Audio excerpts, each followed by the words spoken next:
देखो 10 साल हो चुके हैं जब यूनाइटेड ने आखिरी बार प्रीमियर लीग का टाइटल लिफ्ट किया था, और उसके बाद से हम मैन सिटी को टाइटल जीतते देख चुके हैं अनगिनत बार। लेस्टर सिटी जीत चुकी है, चेल्सी जीत चुकी है, और यहाँ तक कि लिवरपूल तक ने टाइटल उठा लिया। और इन 10 सालों में यूनाइटेड टाइटल फाइट के आसपास भी नहीं भटकी, एक्सेप्ट फॉर 2 ओकेजन्स जहाँ पर यूनाइटेड सेकेंड पोजीशन पे फिनिश जरूर करी, लेकिन उन्होंने टाइटल जो विनर्स थे मैन सिटी, उनको चैलेंज बिल्कुल भी नहीं दिया। अब यहाँ पर चेंज इन मैनेजमेंट हुआ है, आपको पता है भाई, जिम रैटक्लिफ आए हैं, और अब यहाँ पर मैनेजमेंट लेवल पर बहुत सारे चेंजेस एक्सपेक्ट किए जा रहे हैं। लेकिन कल जो न्यूज़ आई है निकल कर, उसको देखकर आपको समझ में आ जाएगा कि ये क्लब कहीं जाने नहीं वाला। और बेसिकली इस क्लब में जो काम करने वाले लोग हैं उनका दिमाग उतना ही चलता है जितना वो चलाना चाहते हैं।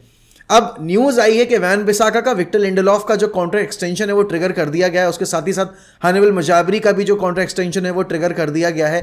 रफाल वरान के साथ बातचीत जारी है, उनका कॉन्ट्रैक्ट जो 1 साल का और ट्रिगर करने की।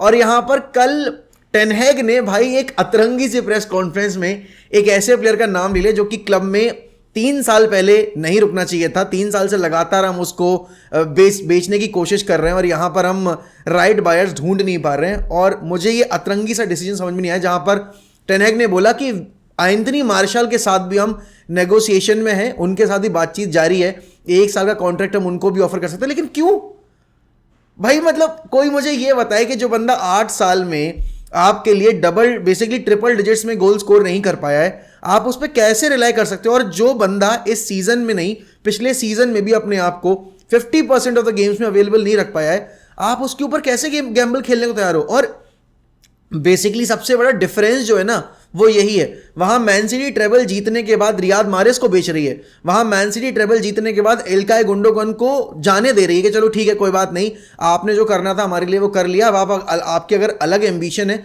तो आप उनको जाके अचीव करो, हम आपके रिप्लेसमेंट के तौर पर दूसरा प्लेयर ढूंढेंगे। और वहीं दूसरी तरफ मैनचेस्टर यूनाइटेड जो है वो यहां पर एक ऐसे बेगैरत इंसान को नया कॉन्ट्रैक्ट ऑफर करने के लिए वापस से रेडी है, जिसने पिछले 3 साल में लिटरली अगर आप देखोगे तो कुछ नहीं किया है क्लब के लिए, और उसके बावजूद यहां पर उसको नया कॉन्ट्रैक्ट रिवॉर्ड किया जा सकता है। अब ये नई मैनेजमेंट क्या सोच रही है एंथनी मार्शल के रिगार्डिंग मुझे नहीं पता, लेकिन फैन बेस डेफिनेटली नहीं चाहता कि एंथनी मार्शल को किसी भी तरह का और हम टाइम दें यहां पर एट द क्लब। लेकिन अगर यहां पर टेन हैग ने बोला है कि नेगोशिएशंस जारी हैं, बातचीत जारी है, तो बिहाइंड द सीन कुछ ना कुछ जरूर पकड़ा होगा जिसकी हमें भनक अभी तक नहीं लगी है।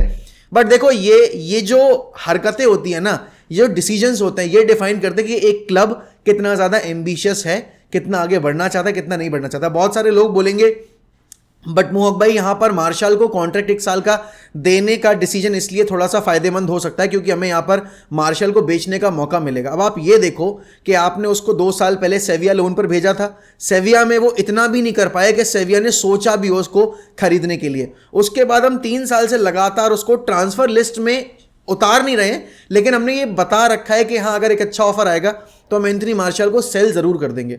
अब आप ये देखो, यहां पर कोई क्लब नहीं आया एंथनी मार्शल को साइन करने के लिए। इवन सऊदी क्लब जो कि आप देखोगे एवरेज से एवरेज प्लेयर्स को खरीदने को तैयार है, वो तक हाथ रखने को तैयार नहीं है यहां पर एंथनी मार्शल के ऊपर। And Anthony Martial is not 34-35, is just 27-28। तो this is the peak age of, मतलब peak time period of his career, and उसके बावजूद वहां पर क्लब्स उसके ऊपर गैम्बल खेलने को तैयार नहीं है।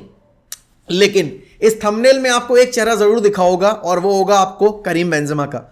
अब देखो ये जो वीडियो है, इस वीडियो में मैं ये नहीं कह रहा कि Karim Benzema is linked with Manchester United या फिर Karim Benzema is in conversation with Manchester United. I am saying this कि यूनाइटेड को अभी रैसमस हॉलैंड के सपोर्ट में एक ऐसा प्लेयर चाहिए जो कि एक्सपीरियंस होल्ड करता हो, एक प्रूवन गोल स्कोरर हो, एंड एक लीडर हो, क्योंकि हमारी टीम में ना लीडर्स की बहुत कमी है। आप ब्रूनो को लीडर बोलोगे बट ब्रूनो एट टाइम्स काफ़ी फ्रस्ट्रेट कर देता है। देन अगेन रफाल वरान की इंजरीज के चलते रफाल वरान भी अपने आप को प्रॉपर तौर पे अवेलेबल नहीं रख पाए हैं, एंड देन कैसेमीरो भी काफ़ी लंबे टाइम तक अनअवेलेबल रहे हैं। आई गेट इट कि even Karim Benzema is an injury prone player. पिछले 1.5-2 साल में करीम बेंजेमा को बहुत इंजरी हुई है since he has won that बैलन डॉर। उसके बाद से करीम बेंजेमा की फॉर्म में भी डिप आया, बट अगर आप अभी यहाँ पर टीमो वर्नर के नंबर्स देखोगे प्रीमियर लीग में, या फिर आप बड़े स्टेज पर देखोगे, या फिर आप अभी जो गिजरे आपके लिंक हुए हैं अभी यूनाइटेड से, अगर आप उनके नंबर्स देखोगे बड़े क्लब्स में, तो उनके नंबर्स हैं नहीं किसी बड़े क्लब में शो करने के लिए। वहीं आप करीम बेंजेमा को देखोगे, भाई the player has played for Real Madrid, delivered for Real Madrid, captain the team, won the European double for Real Madrid, and in the same year he lifted that Ballon d'Or trophy as well. तो यहां पर Karim Benzema makes absolute sense for 6 months. अगर आप टीमो Werner पे Gamble खेलने को तैयार हो, तो यहां पर कहीं ना कहीं आपको करीम बेंजेमा के बारे में भी सोचना चाहिए। Karim Benzema is unhappy at his current club right now, तो जिसकी वजह से ये चांस थोड़ा सा बढ़ जाता है। और हमारे जो लेजेंड है लुइस साहा, फ्रेंच इंटरनेशनल, वो भी ये चीज बोल चुके हैं कि United should definitely pounce on this opportunity, जहां पर Karim Benzema might look for a new club and a return in the European football. तो वहां पर United can be that club जो कि करीम बेंजेमा को वो प्लेटफॉर्म प्रोवाइड कर सकता है 6 महीने के लिए। And it's a win win situation for both the parties. Karim Benzema would like to prove himself in the Europe once again, and यहाँ पर यूनाइटेड को एक प्रूवन गोल स्कोरर मिल रहा है, एक लीडर मिल रहा है, एंड डेफिनेटली एक मैच विनर मिल रहा है। और मैच विनर्स की कमी हमारे पास है। हमारे जो फॉरवर्ड्स उन्होंने कितने कंबाइंड गोल स्कोर किए हैं ये सबको पता है। We have been abysmal in front of the goal, and यहाँ पर वो जो एक गोल स्कोरिंग कंसर्न है वो कहीं ना कहीं करीम बेंजेमा आकर दूर कर सकते हैं। और मैं ये नहीं कह रहा कि टीमो वर्नर की साइनिंग सेंस नहीं बनाएगी, टीमो वर्नर की साइनिंग भी बिल्कुल सेंस बनाएगी, लेकिन अगर आपके पास अपॉर्चुनिटी रखी हुई है, अगर आपके पास एक ही प्लेट में 2 प्लेयर्स रखे हैं जिसका नाम है करीम बेंजेमा और एक का नाम टीमो वर्नर है, तो डेफिनेटली मैं यहां पर हमारी करंट गोल स्कोरिंग फॉर्म को देखते हुए करीम बेंजेमा को पिक करूंगा। और यहां पर अगर यूनाइटेड नेगोशिएशंस में उतरती है, और अगर यहां पर मैं वापस से बोलूंगा, we should not offer any sort of contract to Anthony Martial because it's not making any sort of sense. But यहां पर आपको पता है भाई, reality is far from what we expect, and अभी इस वक्त की रियलिटी यही है कि अगर यहां पर मार्शल के साथ कॉन्वर्सेशन में है क्लब, तो आपको डायरेक्शन दिख रहा है क्लब का कहां जा रहा है। और मैं समझ सकता हूं कि उम्मीद लगाए बैठे हैं कि कॉन्ट्रैक्ट एक्सटेंशन देंगे, उसके बाद हम मार्शल को बेच देंगे, बट ऐसे प्लेयर्स बिकते नहीं हैं। ऐसे प्लेयर्स बस कैरी फॉरवर्ड होते हैं।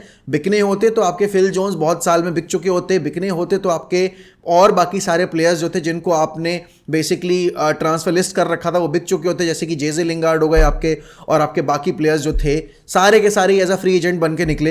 एंड यहाँ पर हमें उनके एंड से कुछ नहीं मिला। यहाँ पर जब आपके सामने अपॉर्चुनिटी है कि आप अपने वेज बिल से एक ऐसा प्लेयर ऑफलोड कर सकते हो जो पिछले 3 साल में नहीं, पिछले बल्कि 4-5 साल में एक ईयर ऐसा प्रोड्यूस कर गया जहां पर उसने नंबर्स दिए हैं, उसके अलावा सारे सीजन्स में उसने फेलियर ही प्रोड्यूस किए हैं, तो आप उसको नया कॉन्ट्रैक्ट क्यों ऑफर करना चाहते हो। अब यहां पर देखो, समझने वाली बात यह भी है, कल एक प्राइवेट मीटिंग रखी गई है, मतलब रखी गई थी बिटवीन सर जिम रैटक्लिफ और आपके बेल्सफोर्ड और आपके यहाँ पर एरिक टेन हैग के बीच में, और कहीं ना कहीं उस मीटिंग में ये डिस्कस ज़रूर किया गया होगा कि अगर आपके रिजल्ट्स इंप्रूव नहीं होते हैं तो we surely can't keep you in the job, और इसीलिए आपको यहाँ से अब रिजल्ट्स डिलीवर करने पड़ेंगे। हमने कल की वीडियो में भी बोला था कि अब एरिक टेन हैग के पास कोई भी बहाना नहीं बचेगा कि मेरे पास ये प्लेयर नहीं है, मेरे पास वो प्लेयर नहीं है, तो मुझे यहाँ पर अब थोड़ा और वक्त चाहिए है। डेफिनेटली ट्रांसफर विंडो में आपको इन्वेस्टमेंट चाहिए होगा, क्योंकि अभी हमारे पास वो प्लेयर्स नहीं आए हैं जो कि टीम को पूरी तरीके से स्टेबलाइज कर पाए। लेकिन आपने जब से आप आए हो तब से तकरीबन 400 मिलियन का जो फंड है वो आपने खर्च कर दिया है, और उसका आपको प्रोडक्ट जो है वो पिच के ऊपर उस कदर देखने को नहीं मिला है जो फैन बेस एक्सपेक्ट कर रहा था। यहीं अगर मैं दूसरी तरफ देखूं तो जिस तरीके से लिवरपूल ने अपने कम बजट में भी रिजल्ट्स प्रोड्यूस किए, एक टाइटल फाइट मैन सिटी को ऑलमोस्ट हर साल दी है, वो डिफरेंशिएट करता है हमें और लिवरपूल को। और कहीं ना कहीं उसमें थोड़ा ब्लेम यहां पर आपको एरिक टेन हैग को भी देना पड़ेगा, क्योंकि उनके प्लेयर्स ने ही आकर यहां पर जो हमारा बजट था वो बेसिकली अनसेटल किया। और यहां पर जो आप बोलोगे कि जॉन मार्टाओ और आपके रिचर्ड आर्नल्ड जैसे लोग बैठे थे हायरार्की में, उन्होंने फंड्स इन्वेस्ट करने से पहले तो कोई बैकग्राउंड चेक नहीं किया कि वो प्लेयर कैसा है कैसा नहीं है। अब देखो, यही विडंबना है कि जब जेडन सेंचो को साइन किया गया था हम सब बड़े एक्साइटेड थे, और आज जब जेडन सेंचो क्लब से बोरुसिया डॉर्टमंड जा रहे हैं वहाँ पर भी हमें हिट लेनी पड़ी है। उनकी बची 6 महीने की सैलरी तकरीबन 7.5 मिलियन की है, और यहाँ पर जो डॉर्टमंड पे करेगी वो अराउंड 3 मिलियन पे करेगी, और लोन फी मिला के 4 मिलियन के अराउंड हम जनरेट कर पाएंगे। तो वहाँ पर हमें कितना बड़ा हिट लेना पड़ रहा है। A player who was suppose to be the next big thing in Manchester United and in Premier League is heading towards Borussia Dortmund again on a loan spell, और यहाँ से हमें नहीं पता है कि हम इन 6 महीने के बाद यहाँ पर जेडन सेंचो को वापस से टीम में देखेंगे या नहीं देखेंगे। देखो, एज अ प्लेयर मतलब I love Jadon Sancho, but as a character वो जितना इनडिसिप्लिन्ड है, वो जितना ईगोइस्टिक है, कहीं ना कहीं वो मैं एंटरटेन नहीं कर सकता। बट होपफुली यहाँ पर ये डॉर्टमंड की डील सेंचो के लिए फ्रूटफुल साबित हो और वो अपने लिए थोड़े नंबर्स जनरेट करें, जिसकी वजह से अगर हम उन्हें नहीं रखते हैं क्लब में, जिसके चांसेस कम होंगे अगर एरिक टेन हैग रुकते हैं तो, बट अगर एरिक टेन हैग जाते हैं तो फिर शायद जो जेडन सेंचो का करियर है वो यूनाइटेड में वापस से किक स्टार्ट कर सकता है। लेकिन उसके लिए उन्हें नंबर्स जनरेट करने पड़ेंगे, और इवन इफ यूनाइटेड में किक स्टार्ट नहीं करता उनका जो सीजन है वापस से नेक्स्ट ईयर करियर, तो यहाँ पर उनको बेचने के लिए भी हमें उनके नंबर्स चाहिए होंगे पिच के ऊपर।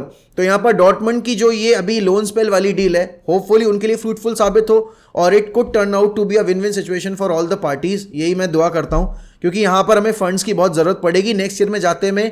Change in management is not, आप बोलोगे, is not giving us that freedom to spend large sum of amount in the winter market और in the summer market because of the FFP rules, और उसको हमें cover up करने के लिए sale generate करनी पड़ेगी। और उन सेल में जेडन सेंचो का एक ऐसा नाम है जो कि अगर उन्होंने नंबर्स डाल दिए डॉर्टमंड के अभी लोन स्पेल में, तो डेफिनेटली हम उनको एक रीजनेबल प्राइस पे सेल कर सकते हैं। Then Scott McTominay, and then again I would say Harry Maguire has been the best player for us this season, but we can't continue with Harry Maguire. He is a sellable asset. He is an English player.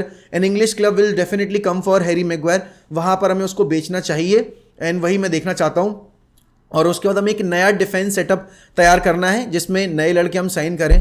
तो देखते हैं क्या planning है, क्या planning नहीं है। But आप लोग मुझे बताइए आप कितने ज़्यादा शॉक्ड हो ये मार्शल वाली न्यूज़ सुनने के बाद, और आपको क्या लगता है कि विंटर मार्केट में हम करीम बेंजेमा को साइन अगर करने के लिए जाते हैं, would that be a good move, या फिर हमें किसी और प्लेयर के ऊपर फोकस करना चाहिए। और अगर आप इस चैनल पे नए हैं तो please make sure that you are subscribing to 1MUFC। ऐसी और वीडियोस के लिए लाइक करिए वीडियो, कमेंट करिए और बेल आइकन जरूर हिट करिए जिससे कि आपको नोटिफिकेशन मिले हमारी नई वीडियोस की। चलिए इसी के साथ मैं आपसे लेता हूं अलविदा, मिलते हैं अगली वीडियो में। तक के लिए good bye, take care, sayonara.